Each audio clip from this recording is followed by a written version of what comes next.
Right. We are live. For those of you watching the replay, may take a minute to get some of those notifications out, but I'm here to answer any questions that you might have. So I'll wait for people to come in, and hopefully there's some good questions. I came on last week, and there were some great questions from some people. So we'll see how that goes again. What is new? Another week at Dad University. It's never a dull moment. There's always stuff going on, recordings, lots of new shorts coming out, some new recordings coming out. So it's been good. If you are joining us here live, please feel free to type in your name, say hello. And then if you've got questions, throw them in the chat. I'd love to chat with you guys, answer any questions that I might be able to help with. And if I can't, I will let you know that too. And as always, if you are interested in supporting the channel, go to daduniversity.com/support. You can become a member, and membership is pay what feels good. So you pay whatever you want, or you can always donate, and that helps too. So if you are just joining us here, throw your name in there, say hello, where you're from. Even if you don't have a question, it's cool to see kind of where people are from and who's joining us. And then, of course, if you have a question, throw it in the chat. I'll see if I can answer it. If you're a soon-to-be dad, if you're a new dad, if you're an experienced dad. So here we go, Joseph. First one in. Although Joseph Stalin, your actual name's Jacob. That's good. First-time dad, son born Friday. Congratulations. Is it normal for newborns to sleep a lot? Yes. And enjoy it. Enjoy that they're sleeping a lot. Now, if you are worried that the baby's always asleep, then, certainly contact your pediatrician and just make sure that everything's okay and such. But if you have a healthy baby, as far as you know, it is normal for them to sleep a lot. And that's a good thing. It gives you some rest. There's people on the other side that'll say, my baby never sleeps. So that's good. That's a good thing. So right on. Also too, if you guys have any ideas, sometimes I get ideas from these chats and ideas for videos based on the fact that people are asking specific questions, because I will often get multiple of the same question, and when that happens, I will sometimes turn that into a video. So that's why the questions are helpful too, because they could be future videos where we can elaborate on the answer. So do have some time here. I wanted to just come in and chat. For those of you just joining us, I see some more people coming in. Welcome. Just say hello, where you're from. It really, it's cool to see, from people from all over the world. I know the timing kind of depends on the time zone that you're in. We seem to, I got some comments on the last chat that, people missed it. And I think that sometimes, hey, Kryptonize, I think that sometimes just the notifications don't go out as smoothly as I'd like them to, or as some people, I guess it's just up to the system and who's on at that time. So we get some people sometimes. I do want to schedule these more often. It's just for right now, it's been hard to schedule these. So I'm just doing them when I can. But certainly having a specific schedule is nice. So trying to think of some of the topics that are coming up. It's funny, I do so many different videos that sometimes it's hard to remember the topics. I have one, I think, coming up on teens. There's another one. I've got another one on discipline. A lot of soon-to-be dads coming in the fold. It's been a lot of comments, a lot of feedback, etc. And hey, Pipe Junkie. Caleb from Tennessee, right on. 1-year-old, another one another boy due in November, right on. Well, I'm glad the videos have helped. That's great to hear. I always enjoy, um, that's why I do it. It's really cool for people to give that kind of feedback and be like, yeah, no, hey, I watched your videos. It really helped me. And some of the topics are pretty serious. I like to dive into topics that I find interesting. Sometimes certainly that it's just topics that people ask me about or that I have specific, experience in. And a lot of times it's, the things that I went through. Some I did well and some I did not. So, I mean, a lot of the videos are, and I talk about that too. Sorry, of me learning the process, and I think that's what I try to get across is that, when my first child was born, I knew nothing about babies. I had never been around kids. I had never held baby other than once I held one of my sister's children, my nephew. And, I didn't babysit. I wasn't comfortable around children. And so for me, there's kind of two dynamics of that. There's, being around children and feeling comfortable with that. And then there's this idea of parenting, and the actual like discipline and the communication and all the stuff that comes with parenting. And for some people, I mean, I had great parents, but that didn't necessarily feel like that prepared me a lot. I don't know why. I just still didn't feel prepared. um, Michael, what's your biggest parenting mistake? Ooh, that's good. And how would you do it differently if you had the chance? Sorry, I don't know why I'm coughing. Mistake. I would probably say there's a couple. Worrying about, or I should say, not having the patience, getting upset about things that I didn't need to really get upset at. In other words, I was so stressed with work and the relationship and like sort of just the whole dynamic, financial stress, everything, that worrying about, or things would trigger me really quickly. I mean, this was before I really started to study and understand it and learn how to parent. And so in the beginning, when my son was born, I was stressed all the time. And I don't think I got to enjoy it as much as I would have liked. When my daughter came around, I was a little bit better. They're almost 2 years apart, or a little over 2 years. But I don't think I think I was still stressed out. I mean, they were 3 and 1, and that's when I started parenting classes, and that's when I started learning more and studying. And so, and now they're 15 and 13. So, it took me a while to really understand what was happening. And I think that, that's just trial by fire. There wasn't this resource that I found. I mean, there were some books and such. But if there was a resource, I wasn't aware of it, and I still didn't. And so, from a father's point of view and like really understanding what dads go through, it was talking to my own father and a couple people, but they all had different experiences. And so, yeah, some of these deeper topics, I just didn't have that. And so for me, patience was a big one. I just, I mean, I still have a little, I still don't have great patience, but I have a lot better patience than I did. And then, yeah, that would probably be, and then that allowed me to, not necessarily enjoy the moments as much as I probably could have. Pipe Junkie, my question is it normal to be frustrated when my baby cries? Well, okay, so this is an example. I find myself, and I'm only laughing because this is what happened to me. I find myself losing my patience when I can't get him back to sleep at night, and I feel bad because I know he can't help it. Yeah, so it's kind of this cycle that you go into. The first question about, is it normal to be frustrated when my baby cries? Yeah, if you analyze this, from a psychological standpoint, a lot of this for me was the feeling, this undertone that I wasn't a good parent.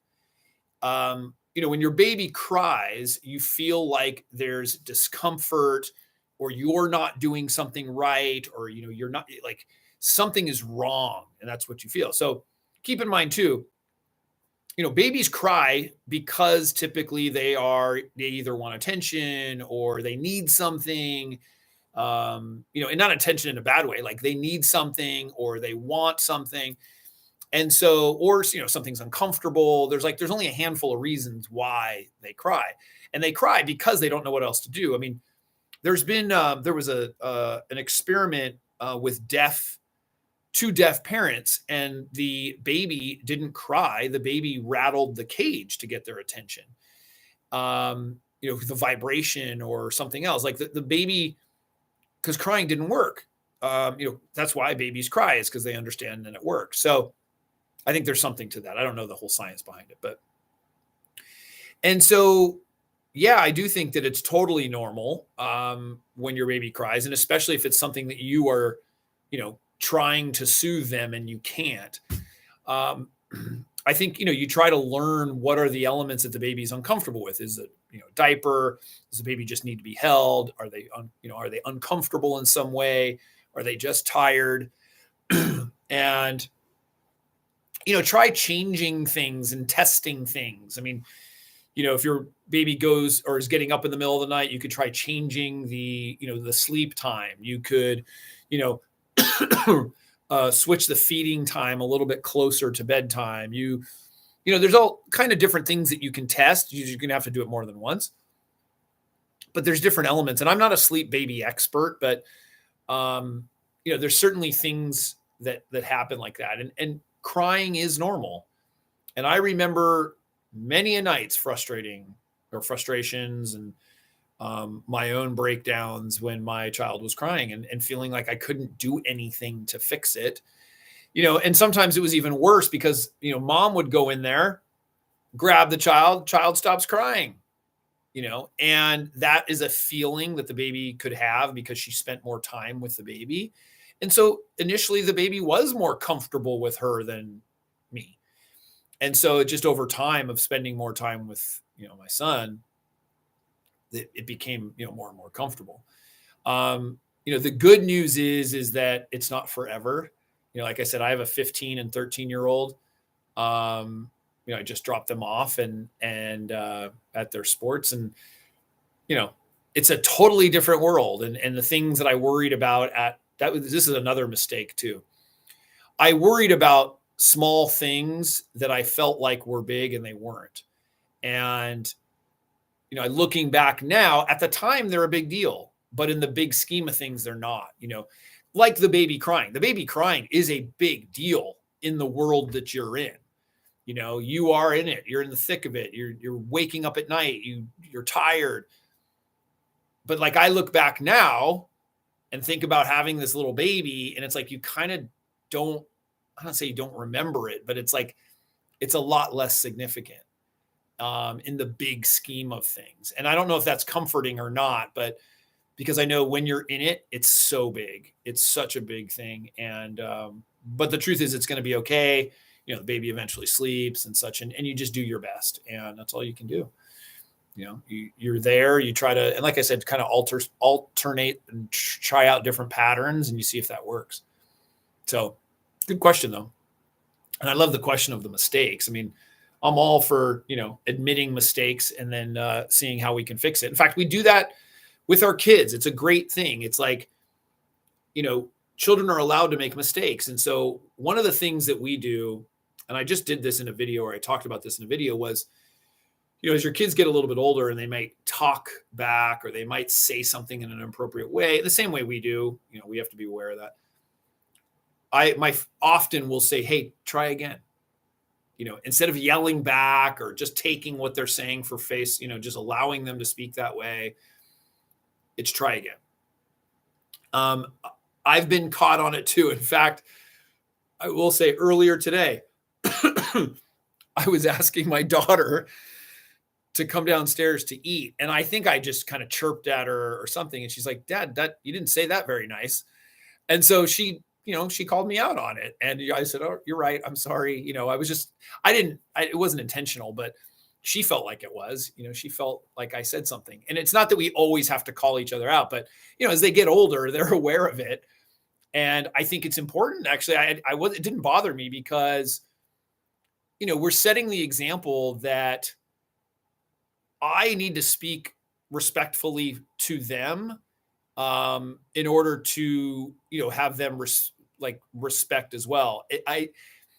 I think there's many people who think like, well, I'm the parent, and so the child needs to just obey everything, and the child should, listen, and they don't have a say, and child shouldn't be heard or whatever. And it's like, just don't parent that way. And I think part of that is, my kids have a disciplined life. They're good people. They listen. We have conversations, and they're good humans.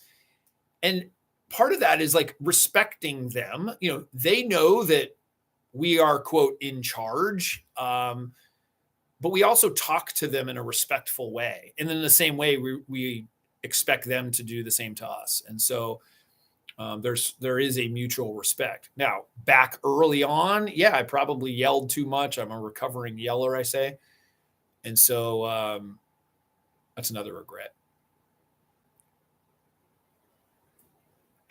So, Bro David, do you think fatherhood is tied to manhood? I find there is a disconnect when raising a son to be a man and being a father to him. I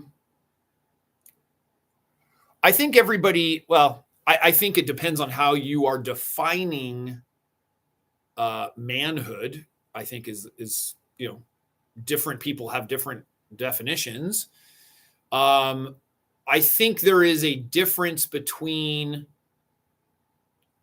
being a father and, not say different. I mean, there is a difference, but just, manhood and fatherhood. I think that there is a difference.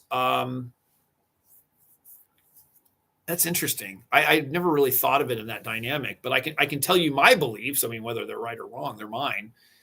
I am a believer, and I'm a believer in masculine for sure.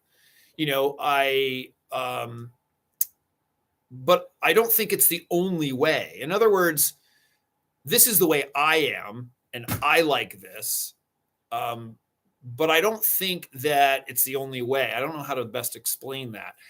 Like, maybe I'll give an example. So, there are fathers who are much more nurturing, much softer, if you will. Like, I did a thing on personality types, and they may be a different type. Their personality type is softer.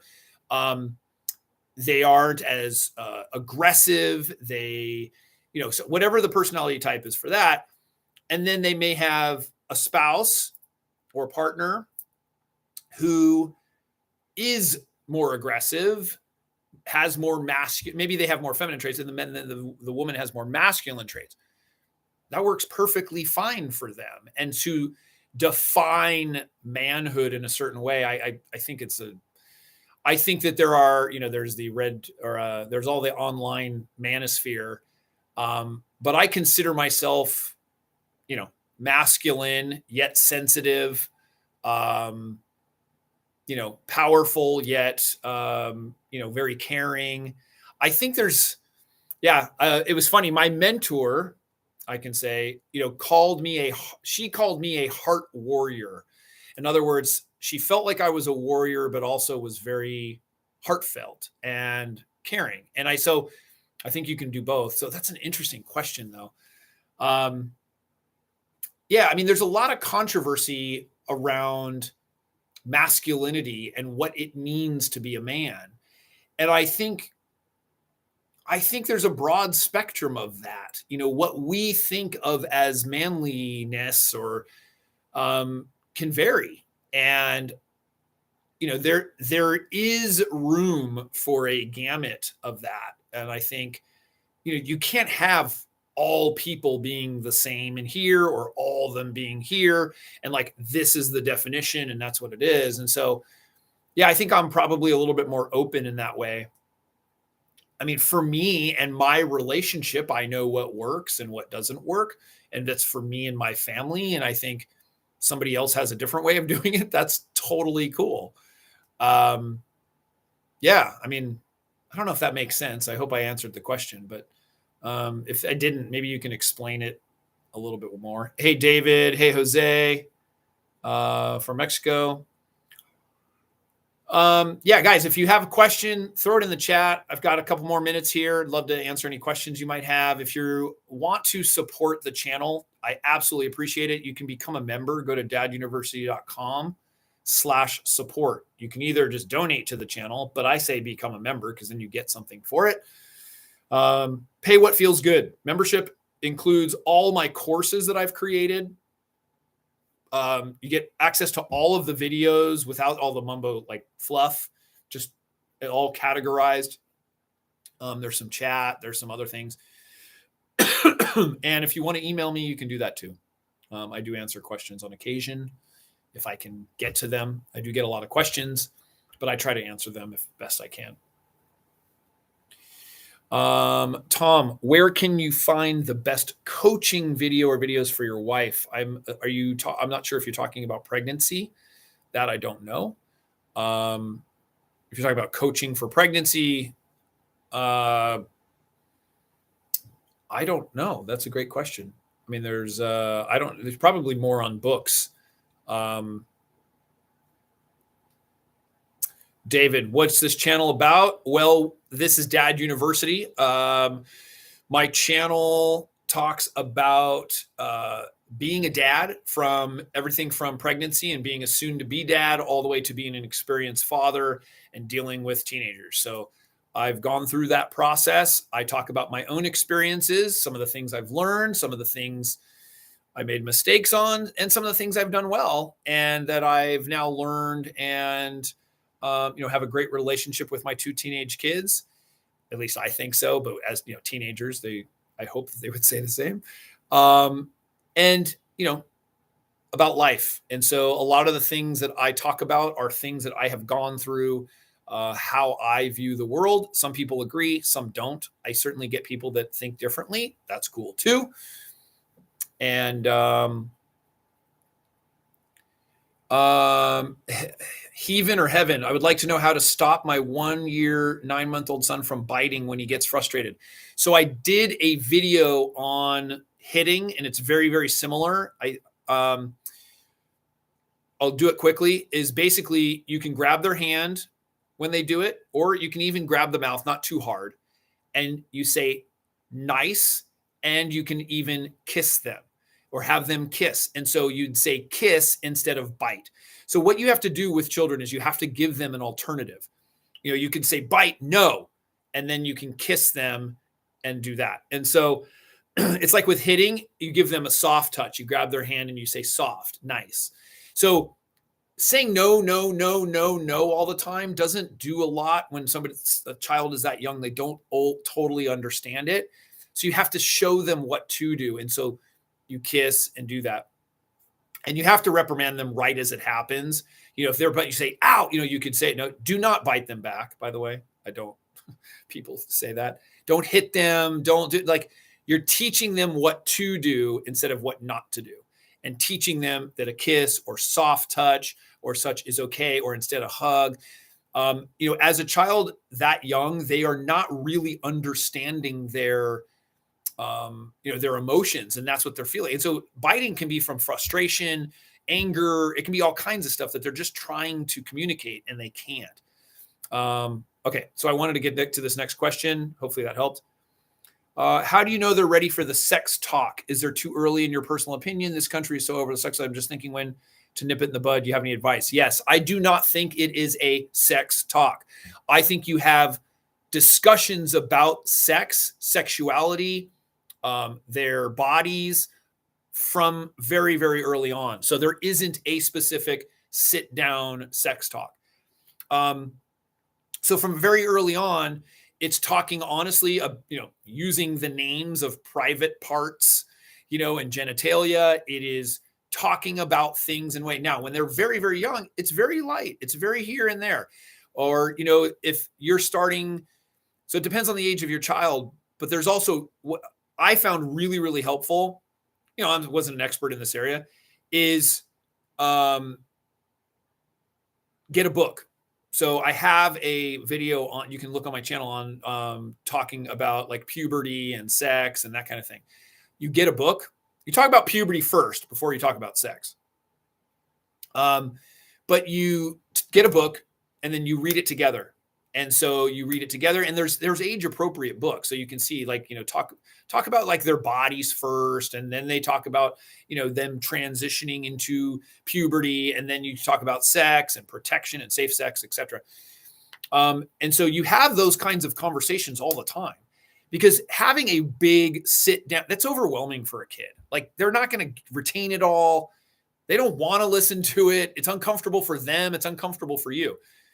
So I think when you've had those conversations along the way, it's way easier, where you can then have that conversation if it's specific to having sexual intercourse or something like that, and protecting themselves. And, but if you've gotten to that, you're at that point and you haven't talked about all the other things, yeah, it's probably going to be, a little uncomfortable. But, talking about puberty is really, really good. Talk about it early, and it's okay. I mean, this is like, it's part of life. And, you don't want to give them so much information because they won't even understand it. And so you give them in little chunks, age appropriate. And that's how, we've done it. My wife has done a really good job too. She's, very open about talking about that. And so that's something that helps. I am off soon. I got to go pick up my children from their sports. Gosh, these are all good questions too. What I want to do is I want to do this again, guys. If you have a question here and you want to throw it out, or actually save it, I'll try to send out a notice next time of when I'm like in advance that I'm going to be live, because I know it's hard. So a lot of people get upset that they miss it. But I appreciate you guys coming on. I just popped on, and I know it was sort of unexpected, but I'll see if I can do it a little bit more regular, or a specific time. But if you want to support the channel, totally appreciate it. daduniversity.com/support. It's how I make these videos. And I mean, we're talking videography, editing, scripting. I mean, there's a lot of work and a lot of time that goes into these things. So anything would be appreciated, but become a member. You can pay what feels good. You get access to all of the courses, all the videos, everything. And that's the best way to help support this and help this channel. So appreciate every single one of you. I hope that you guys have a great night, or in the morning if you're overseas. I think I see some people. But I will catch you guys soon. Take care. Appreciate it.